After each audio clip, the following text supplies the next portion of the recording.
Hello and welcome to Monmouth in Focus, a program about the services and functions of Monmouth County government. I'm Cynthia Scott, your host for this segment of Monmouth in Focus.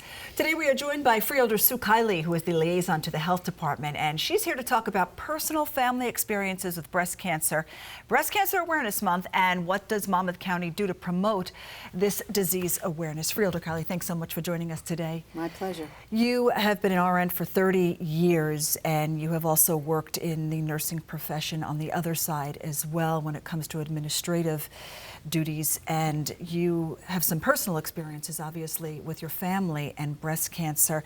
Let's start with that and how you really have become such a pioneer when it comes to breast cancer awareness. Thank you.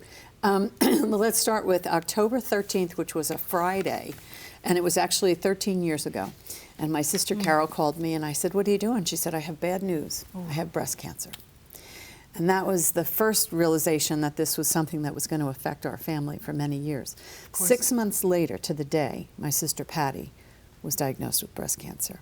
And then I had a third sister who had had precancerous tumors up until that point and had made the decision that because two of her sisters had been diagnosed, she was also going to go through all the radical treatment to prevent breast cancer in the future. Yes, of course. Yep. Well, congratulations to you and your other sister who are breast cancer free, knock on wood, forever, right? That's right. So, that's right. We're in October, Breast Cancer Awareness Month, obviously. There's just so much that goes on. You're wearing pink, that symbolizes breast cancer awareness. But really, so important is early detection. Correct. And I mean, we just talked a little previously, no one in this day and age should be dying of breast cancer.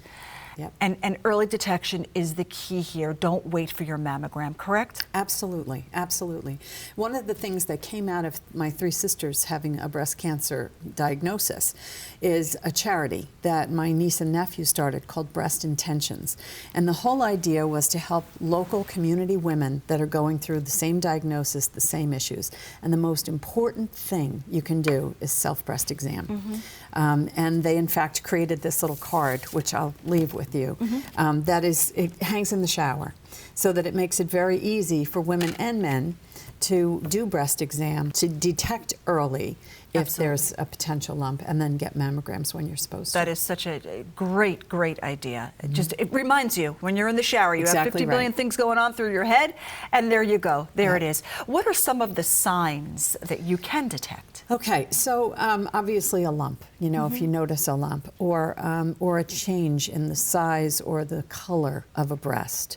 Sometimes there could be a discharge that you would notice that's unusual. Just having pain, a general pain. A lot of times pain in the breast doesn't mean cancer, but it still means it's something that you have to get checked out. And it's very difficult because sometimes during certain times of the month you are a little bit more swollen. You do feel a little bit more pain during your cycle. So sometimes it is hard to detect. So that's why it's even more important to make sure that you are doing breast exams. And if there is something that you think is not right, you call the doctor. Right. Yeah. Don't underestimate. Let your doctor underestimate. Correct. Correct. But make sure you get there to get it checked out. And we talk about so much of women with breast cancer, but men are certainly, victims of it as well. Absolutely right. There's about 200,000 cases of breast cancer that are diagnosed on a yearly basis. 10% of that are men. So they're not exempt. You know, men have breast tissue just the way women have breast tissue, and they have to do a self-exam and they have to be aware. I would imagine it's probably a little bit more difficult to do a self-exam on a man. Well, if they're standing in the shower, they can follow the card and they can do the exam. So, Breast Cancer Awareness Month, like we said, it's in October, and so the purpose of it is really to what? Promote awareness, correct? Absolutely. Absolutely. The county does a lot of things to promote that awareness. We declare the month as Breast Cancer Awareness Month. We gather all of our employees and we celebrate the men and women in our organization that are breast cancer free or have suffered from breast cancer. We also do a Pink Day, where we all dress in pink and we publicize the fact that we're supporting that. Yes. And then the health department itself also does free mammograms and free screenings for women that are either uninsured or underinsured to make sure that they are getting the care they need to diagnose their cancers if they're there. Absolutely. So, and you had mentioned the Breast Intentions. How does Breast Intentions also get the word out, like you said, in the local community? Got it. So there's a couple of things they do that I get involved in that's really a lot of fun. on, and one is school assemblies.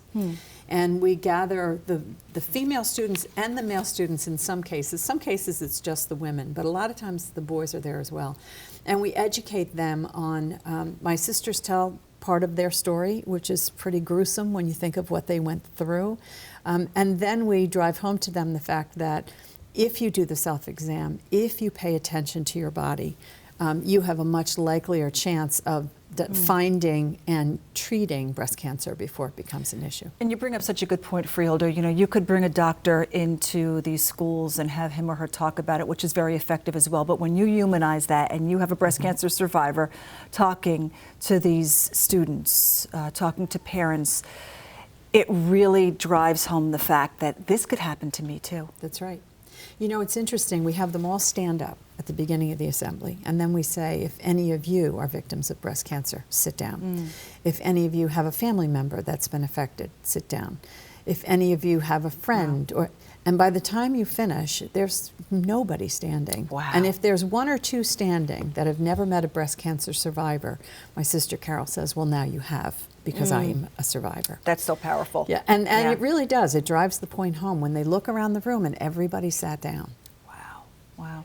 So when it comes to breast cancer, are there any ways that you yourself as an individual can do things to prevent them in addition to your self-breast exams? Maybe diet, obviously smoking, things like that? You're right on target. Healthy living, you know, limiting the amount of alcohol.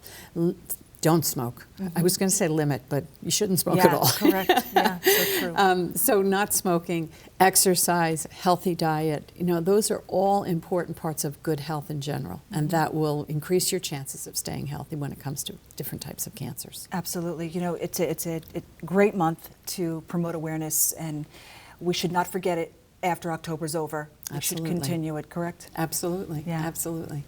And I'll leave you with information on breast intentions, because if there are women in the community that are suffering with this disease and need help, Breast Intentions is there for that purpose. Any money that they collect goes directly to women in the community to help them through the disease. Oh, great. Great. Such wonderful information here.